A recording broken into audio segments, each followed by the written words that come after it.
Please subscribe and don't forget to press the bell icon to get notified whenever we upload a new video.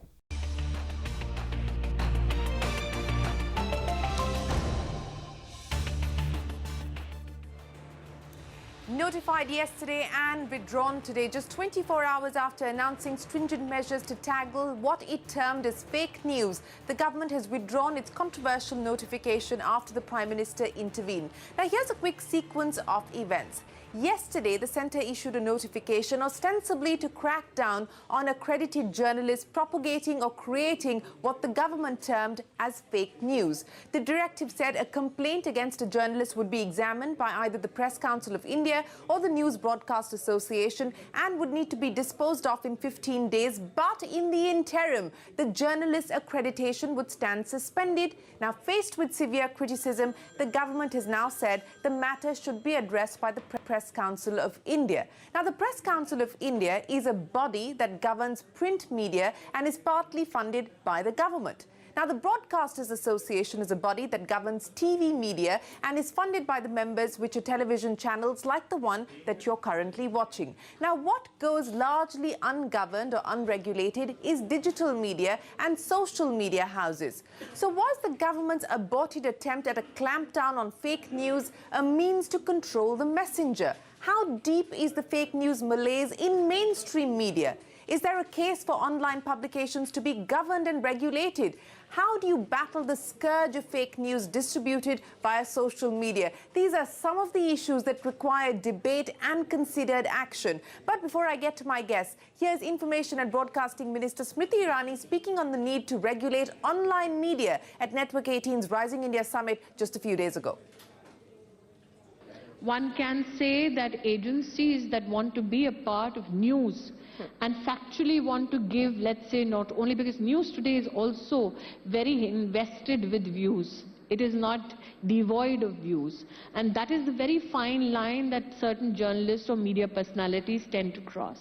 So it's now incumbent upon the consumer to have knowledge of what is pure information or what comes over as opinion. And that is, like I said, something that the ministry is considering in terms of putting it in those words which now reflect on broadcasting and advertorials, having a similar lines of ethics and a code of conduct in a free society that is incumbent upon the agencies to abide to. And then we have, for instance, if it's newspapers, we have the Press Council of India, distant from government, but still self-regulatory enough to awaken its own conscience and take a decision that will bar such processes. Similarly, in television news, you have the News Broadcasters Association. I'm hopeful that such a similar body will also emerge for the social media, at least the news, opinion and entertainment content. A regulator for online media, that's just one of the issues that we need to debate and take stock of. Now, to discuss this further, we're joined by Govt Ethiraj, the founder of Boom Live, Pratik Sinha of Alt News, Pankaj Patori, the editor-in-chief of Go News, and Syed Zafar Islam of the BJP. Zafar, I'd like to start by asking you, we saw that notification being issued by the government yesterday, and today we understand that because of the Prime Minister's intervention, that notification stands withdrawn. In fact, just minutes before that notification was withdrawn or the directive came in from the Prime Minister's office, the Information and Broadcasting Minister had tweeted saying that given the criticism, etc., she's open to discussion and suggestions from journalists and from media houses. Why the U-turn, Zafar, then? It's not a U-turn. See, all of us know that press is a fourth estate. It is referred as a fourth estate. And they need to have complete independence, and they need to have complete freedom of expression of speech. And that is something which I must compliment the Honorable Prime Minister, that once he learned that there is a view which is also emerging that it may curtail and it may be seen that the expression, the freedom of expression may be curtailed because of this notification. I'm sorry, I'm interrupting you, but how Please can go you ahead. say that there is no U-turn? This was a notification. It was not a suggestion that was issued by the government. It was a directive that was issued by the government, which today stands withdrawn. So how can you say that there is no U-turn on the part of the government on this? Which means that this wasn't even considered, that this wasn't discussed or deliberated on. I mean, clearly it wasn't discussed or deliberated with either the Press Council of India or the Broadcast Association of India before this directive was issued. But wasn't it even considered and thought through even within the government? Well, Shireen, as I said, you can't call it as a U-turn. What you can say that it's a considerate decision by the government, and the Honorable Prime Minister has shown his large-heartedness for the people from media community and who had expressed that they could their concern that it may be seen, even though it is not, but it may be seen by few. I'm sorry, I'm taking objection. No, just allow me to complete. Zafar, I'm sorry. One second. What do you mean by large-heartedness of the Prime Minister? I mean, this was if the government and the Prime Minister felt that that notification was wrong and hence it stands withdrawn today, then why would you suggest that this is the large-heartedness of the Prime Minister? Why do you not acknowledge and accept the fact that this notification was patently wrong? Let me explain to you, Shireen. I think you have to differentiate between U-turn and some considerate dissent based on the feedback from the people. And U-turn is something where you feel that something wrong has been done, and when you feel that this is also right, but the other option could be better than the option which we have already come up. So that is the way it can be differentiated. That is the differentiating line between U-turn and when you take a considerate decision. So having said that, what I was trying to emphasize that the Honorable Prime Minister has taken a considerate decision based on the feedback from the community, press community, and that this may be seen as their wisdom and freedom of expression of speech may be curtailed, and that's why the Honorable Prime Minister felt that it should be within the community itself, from the fourth estate, who should fix the responsibility. There are independent bodies for print media, there are independent bodies for broadcasting media. So there is a body which has enough. They have been empowered. They have they have the ability. They understand what is the ethics and what is the code of conduct. Let them fix the responsibility.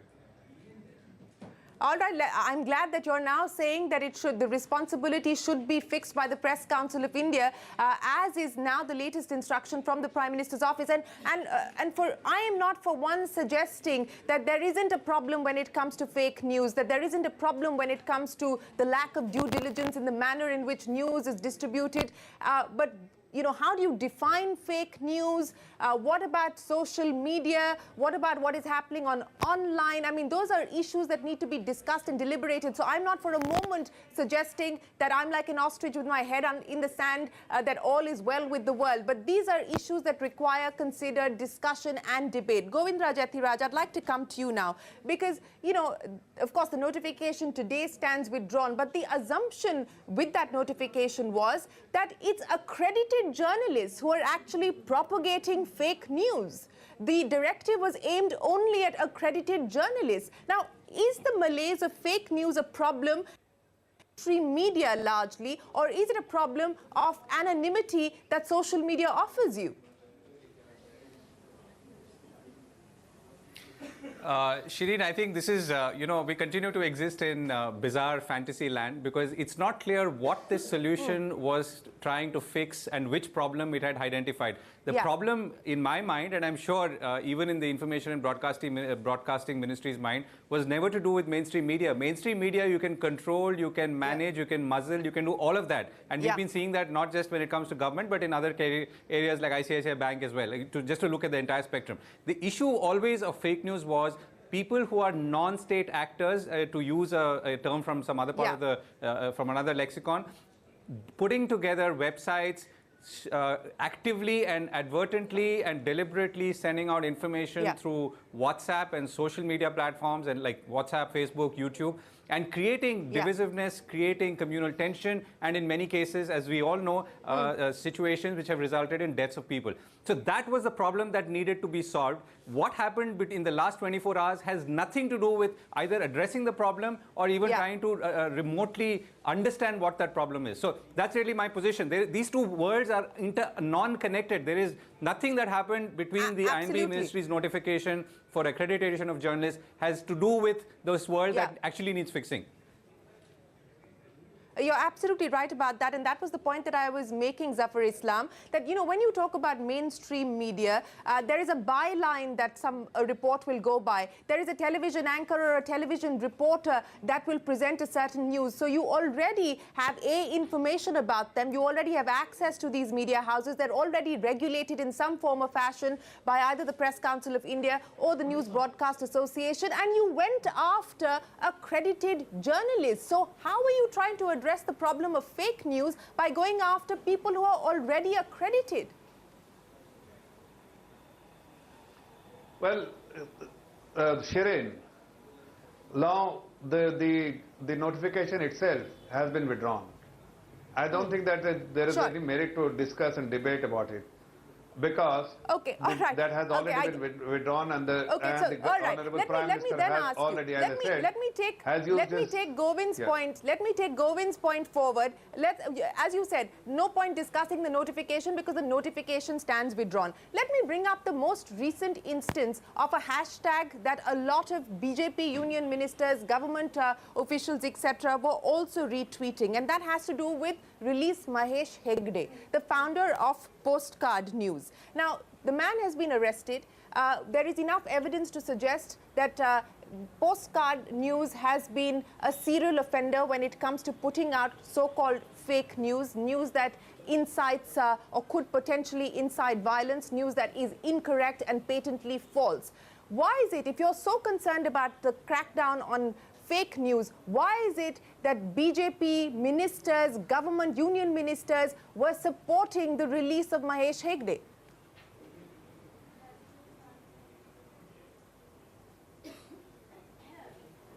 Is the question to me? Yes, the question is to you, Zafar. Okay.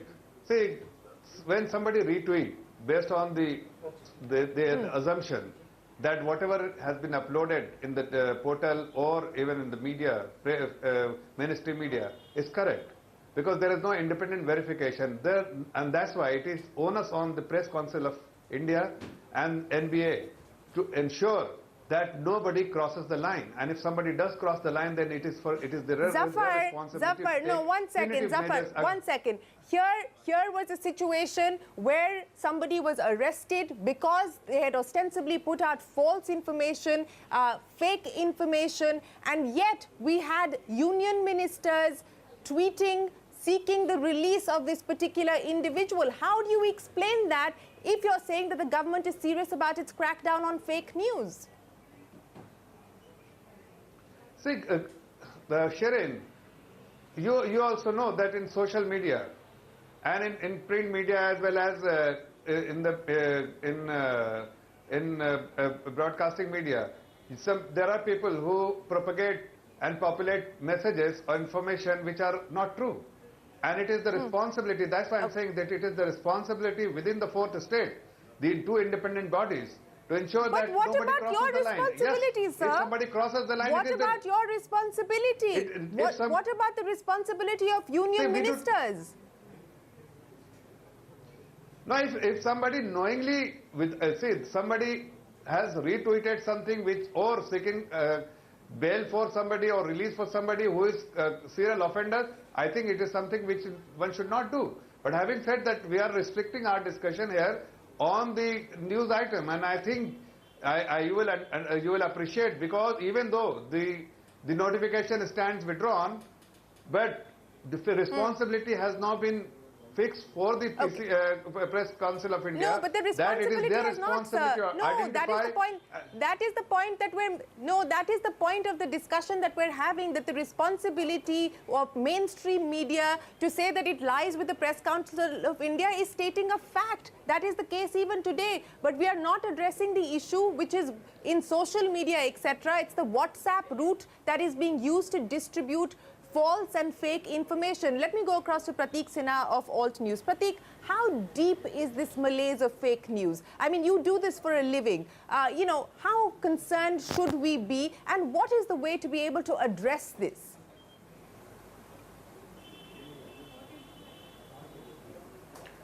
So the issue is huge, and we see that on a day-to-day basis, where, you know, we actually, when we put out stories, we're actually only putting out 5% of the misinformation that is out there on social media. You know, so that is the elephant in the room, which the government completely ignored and tried to go after journalists and mainstream media, where, you know, yes, there is misinformation in mainstream media, but that does not come out of a position of malice, while a lot of misinformation / disinformation on social media comes from a position of malice. For example, you know, this postcard news guy, now he has put out there have been multiple instances of fake information, all communally divisive in nature, which he has put out, and every time he thought that, you know, law will catch up to him, he goes and deletes the post or the article. This time, unfortunately, the law caught up with him. So now, so that is the issue where, you know, there are tens and tens of websites which are putting out such information on a daily basis, a lot of which does not even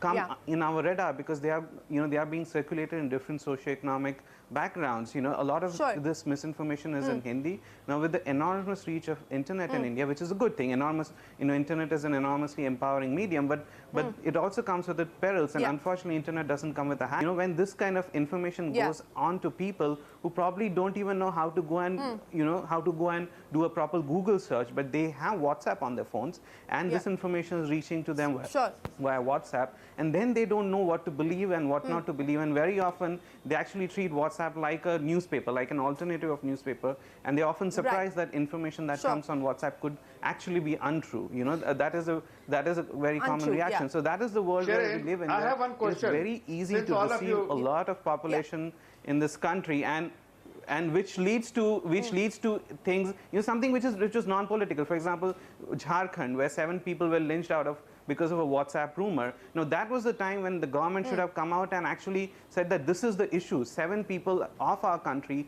have been killed purely because of a WhatsApp rumor. But there was complete radio silence for such a long time. And only when the ministers of this government and MPs and MLAs were caught on the back foot supporting somebody who was a serial fake news propagandist, this Mahesh Vikram Hegde from Postcard News, only then they realize and they wake up that fake news is an issue.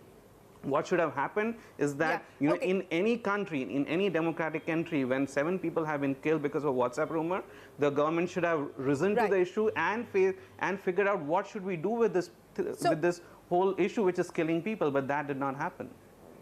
Okay. Let me go across to Pankaj Pachauri now. Pankaj, what we do know is that at least this notification that was issued yesterday stands withdrawn. The matter has now, according to the Prime Minister, been referred to the Press Council of India, which is, you know, which is pretty much status quo at this point in time.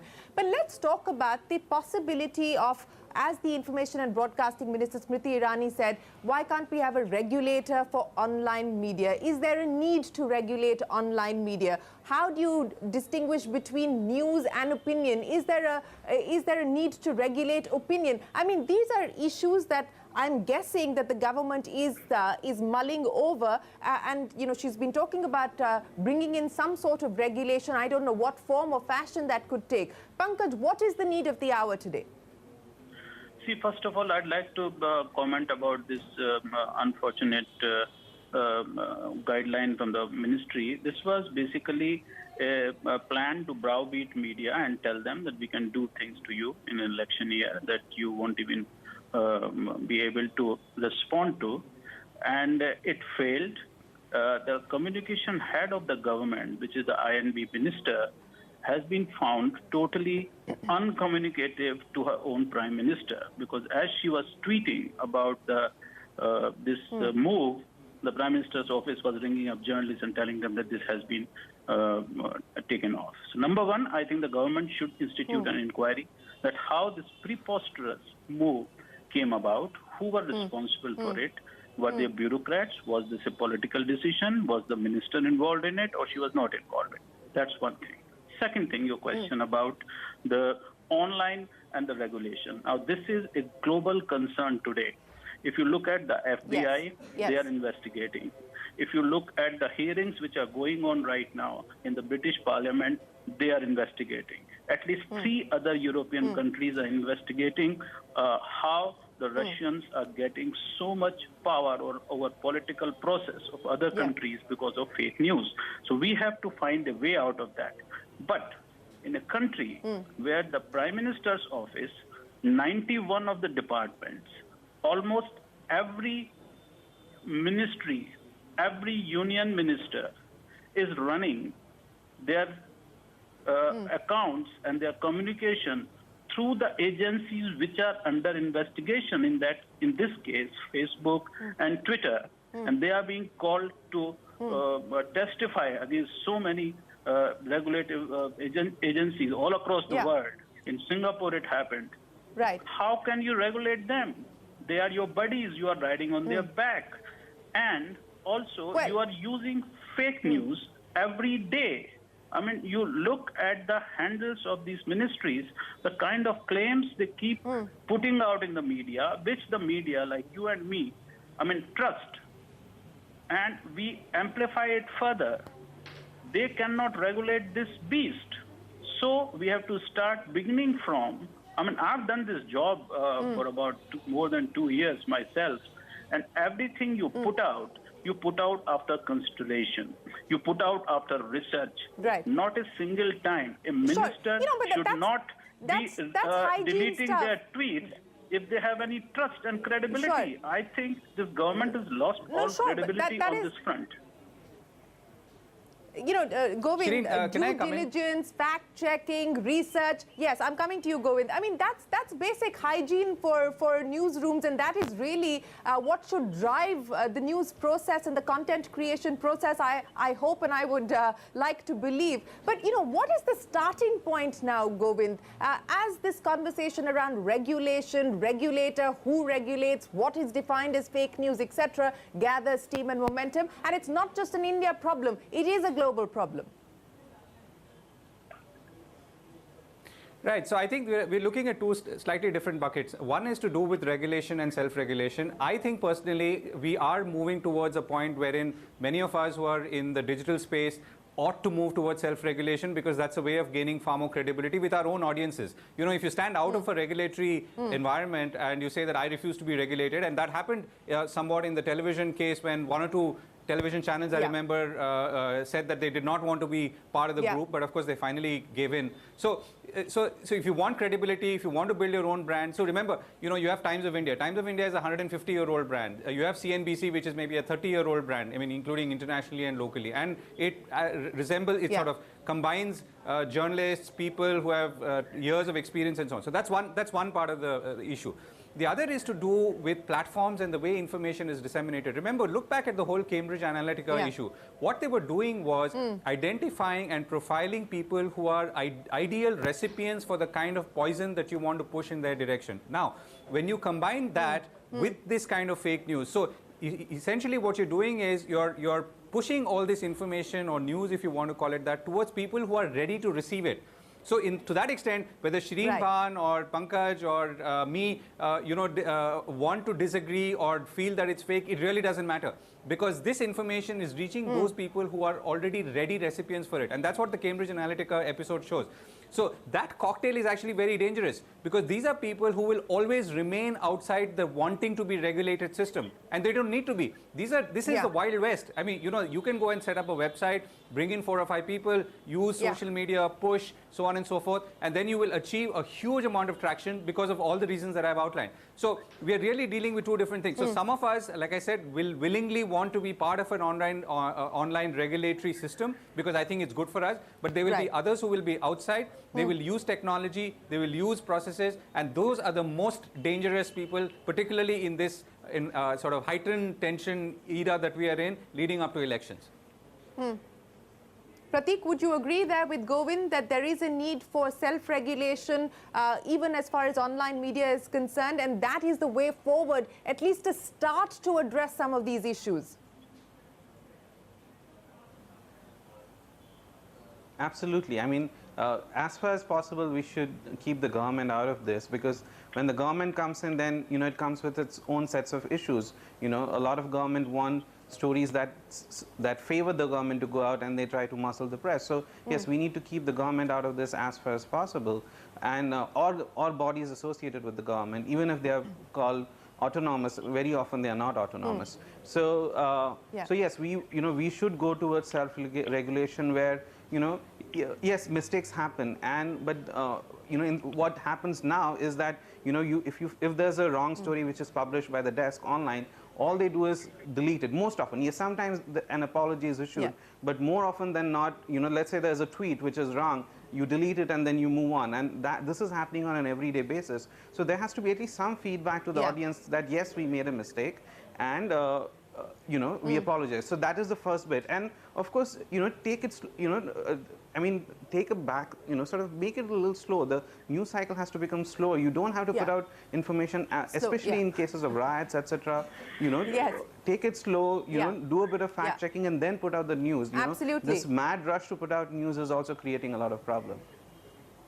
No, I agree with you. Due diligence is absolutely imperative and the need of the hour. Zafar Islam, I'm going to end by asking you, given what we've seen from the Prime Minister saying that the Press Council should now look at the issue of accredited journalists, which as this discussion tells you, the problem doesn't lie there. The problem lies outside of that universe, which is in the social media and online universe. The Minister has been talking about regulating that space. Will the government now encourage debate, conversation on how that should be done, or will we once again see unilateral action? Well, Shireen, it's not only social media, it is within the mainstream media as well.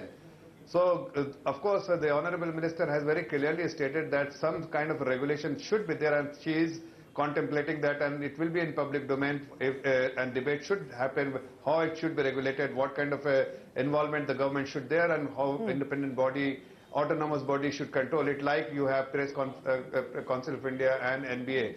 But what is important? What is important? Okay. The self-regulation and restraint, it is also important. I mean, like many print media as well as the channel show something which is actually not true, and they themselves know that's not true. Yes, they pick up from the social media, the Twitter one, I take responsibility. And they broadcast it. Sure, I think there is introspection.